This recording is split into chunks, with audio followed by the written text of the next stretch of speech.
Bienvenue dans le petit salon de À tout lire, toujours confortablement installé. Et puis, on va parler de quelque chose d'exceptionnel, c'est 50 ans d'images et de légendes et de photographies, avec un photographe pour lequel j'ai du respect, c'est notre ami Christian Pinson. Bonjour Christian. Bonjour Léo. Alors, dans À tout lire, moi, la première question que j'aimerais te poser, c'est l'évolution de la photo. Tu as connu l'argentique, le noir et blanc, on est passé à la couleur et maintenant au numérique. Ça fait beaucoup de choses, mais raconte-nous un peu cette évolution du photographe dans l'univers de la photographie. Alors que ce soit dans la région parisienne où j'habitais et jusqu'à Tahiti en 1975, c'était pratiquement du noir et blanc. Donc des pellicules que l'on développait, il y avait les typons qui étaient faits et ça y est, c'était mis en page dans les journaux.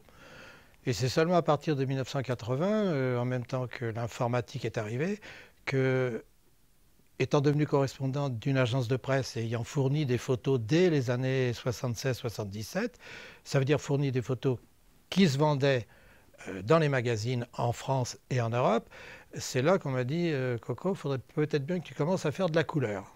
Donc les journaux s'y sont mis aussi ici et on faisait des photos couleurs en diapo qu'on faisait développer le soir pour faire la une du lendemain. Christian, un journal de la place t'a appelé le paparazzi de Tahiti. Oui, si on veut, d'autres qui m'ont appelé le paparazzi gentil. Donc c'était un autre magazine mensuel.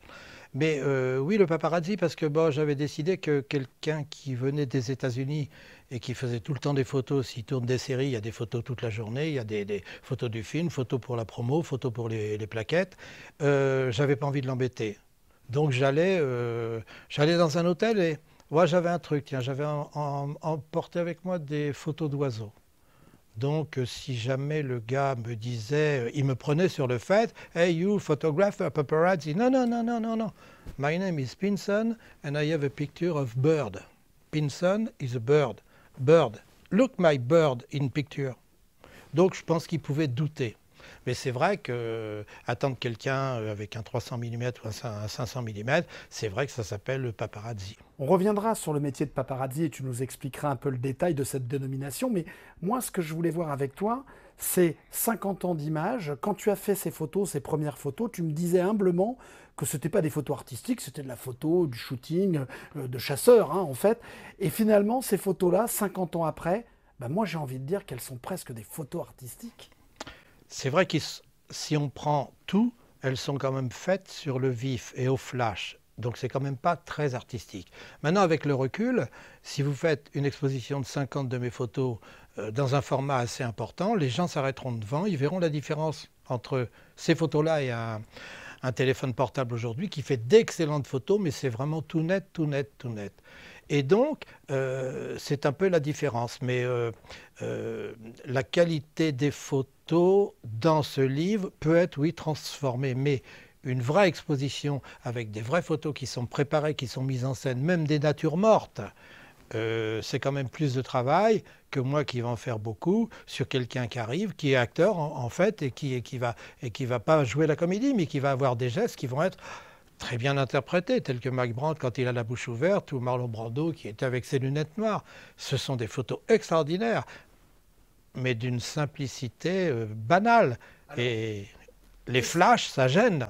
Alors, qu'est-ce que c'est un paparazzi? Et puis, quel est le plaisir, finalement, de faire de la photo dans ce contexte-là? Mais en général, s'il y a des paparazzis derrière quelqu'un, je ne dis pas aux fesses parce que ça va être... C'est que la personne est importante et qu'elle a changé de statut, quoi. Elle peut changer de femme, elle peut être reprise, cette star peut être reprise dans un film, et à ce moment-là, on veut savoir comment ça se passe, comment il est ce qu'il est comme avant ou autre. Maintenant, quand vous avez une princesse qui vit des jours heureux dans une villa sur la Côte d'Azur, avec un banquier et que ce banquier lui lèche les pieds, il est évidemment que le photographe paparazzi, il a perché dans un arbre 4 jours, n'était pas très au courant qu'il allait faire ça, mais ça s'est fait, et puis là, et puis là on parle de 2 millions de dollars, 2 500 000 dollars. Alors, est-ce qu'on peut parler de complicité régulière entre le photographe et ses victimes, si elles sont victimes? Non, je ne pense pas sur ça. Mais par contre, avec les arrivées de Voici et même un peu Paris Match, sauf Gala, parce que c'est quand même des rendez-vous, si on prend Voici et Closer, qui sont les deux grands magazines, mais il y en a une vingtaine d'autres en France qui sortent, que l'on trouve aussi ici en librairie, oui, il y a des arrangements, parce qu'il y a la promo toujours du nouveau film ou du disque qui va sortir. Les histoires d'amour, les fausses histoires d'amour. Alors, quand j'entends paparazzade, c'est la paparazzade. C'est une histoire de paparazzi arrangée. Alors, on gagne sa vie en envoyant ses photos à des agences de presse, à des journaux, à des contacts privés. Comment ça se passe pour ceux qui ne connaissent pas ce métier? Moi, de Tahiti, j'étais à 18 000 km de l'agence en France. J'avais contacté cette agence en 70. J'avais fait des photos des Rolling Stones déjà. Ils étaient jeunes. Incroyable. Et donc, il n'y en avait pas beaucoup des bonnes, hein. Et donc, je les avais vendues 100 francs français. Et après, jusqu'en 75, j'ai croisé le patron de l'agence de presse et j'ai repris contact en 1975 en arrivant ici. Surtout que ma première question dans l'avion UTA, ne faisons pas de publicité, c'était est-ce que Marlon Brando il vient souvent ici? Voilà, c'était déjà quand même un peu une question récurrente dans ma tête. Alors j'avais prévenu les téléspectateurs qu'on rencontrait un personnage, mais on a envie d'avoir une petite légende, une petite histoire. Quelle est la photo que tu aimes raconter parce que elle a ce petit piment, ce petit quelque chose en plus des autres, une belle aventure de photographe? Si on voit dans mon livre une photo de la Cala, c'était sympa, une répétition d'une émission de télévision. Enfin, que vous avez la Calas, Annie Cordy, Omar Sharif et Jean-Pierre Cassel, c'est des grands moments, mais ces photos, elles ne sont pas sur le moment, ce sont des photos et tout. Je pense que celles qui m'ont plus marqué, parce que la dernière période, c'est Monaco, où c'est 15 ans de photos de soirée avec des festivals, où là, on voit les acteurs qu'on aime à la télé, mais on les retrouve pendant 3 jours. Et il y a des dîners, des cocktails le soir. Donc on peut aller leur parler. Et les actrices de télé que l'on connaît bien, on va leur dire qu'on l'aime bien et tout. Puis des fois, c'est oh, mais qu'est-ce que vous me voulez? Mais qui êtes-vous? Un photographe? Mais j'en connais plein. Bon. Mais surtout, c'est à Tahiti que ça s'est passé le plus de fois. Ça pouvait être à Bora Bora ou ça pouvait être dans une soirée avec Johnny Hallyday qui était invité par mes amis Les Bons Temps et qui chantait avec Gabilou. Et ça, c'est peut-être le cliché préféré, ton cliché.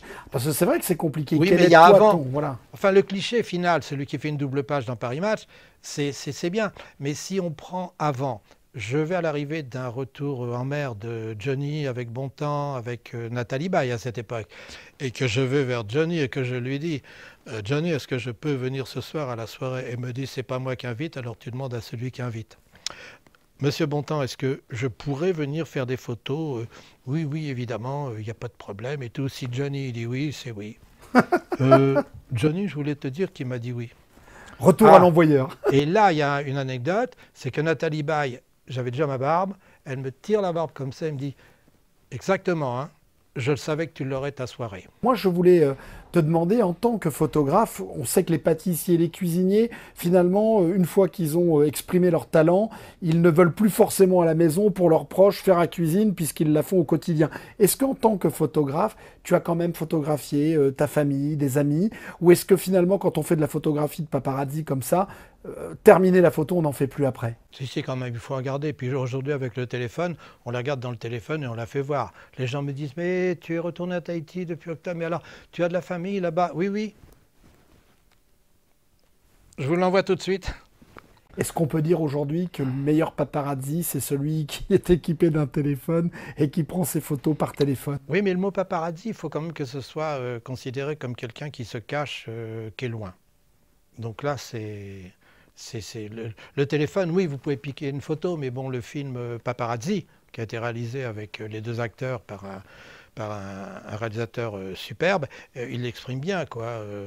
Quand Bruel il croise le paparazzi, et je crois qu'il lui prend son appareil photo et puis il l'embrasse sur la bouche, quoi. Histoire de lui dire, tu vois, ta photo, elle vaut rien quand même. Histoire de le bloquer, de l'ennuyer, quoi. Alors, pourquoi un livre sur la photo et pas une expo de photos, finalement? Parce que je n'ai pas l'impression que ce sont des photos d'art. Alors, on en revient à ce que j'ai dit tout à l'heure. Agrandissez-les dans un format, comme Jean-Marie Perrier qui fait une expo et ses photos font 120 par 180, il est évident que les Rolling Stones qui montent dans un avion ou les Beatles qui allument, je crois, une cigarette, les quatre, évidemment c'est une œuvre d'art, mais c'est parce qu'elle a encore plus d'ancienneté et qu'elle est en grand format. Mais enfin, c'est Jean-Marie Perrier aussi. Et puis en plus, je lui ai parlé, puis il est sympa, quoi. Voilà. Donc je ne peux pas dire, ouais, c'est facile. Dans les années 60, il a fait Salut les copains, il a tout gardé de ses archives, c'était à lui, et puis voilà, quoi. Bon, il avait le moyen aussi, il avait 3 assistants quand même. Est-ce qu'on peut en parler? La photo qui t'a rapporté le plus dans ton tableau de chasse, est-ce qu'il y a une photo que tu gardes en mémoire parce que c'est celle qui t'a fait vraiment très bien gagner ta vie? Oui, c'était une misère, quoi. Je ne me rappelle plus, non, c'était 100 000 francs, une photo, une parution. Le marché a évolué ou pas vraiment ou Il a beaucoup évolué, mais bon, c'était sur des princesses et sur des gros changements de vie, de personnalité, avec leur nouvelle copine, oui, c'est classique. Mais aujourd'hui, ça a beaucoup baissé depuis 15 ans, ça marche beaucoup moins bien. En tout cas, l'émission arrive presque à son terme. Moi, j'ai envie déjà de te remercier pour ces 50 ans d'images, de légendes et de photographies, parce que c'est vrai qu'on replonge dans l'histoire. C'est un vrai moment de bonheur à partager. Je pense que certains retrouveront en plus le Tahiti d'antan, puisqu'il y a beaucoup de photos d'artistes et de VIP à Tahiti. Donc, n'hésitez pas à vous jeter sur ce recueil de photographies réalisé en tout cas par Christian Pinson. Et nous, on se retrouve très vite pour d'autres aventures dans À tout lire avec d'autres auteurs à vous présenter. À bientôt.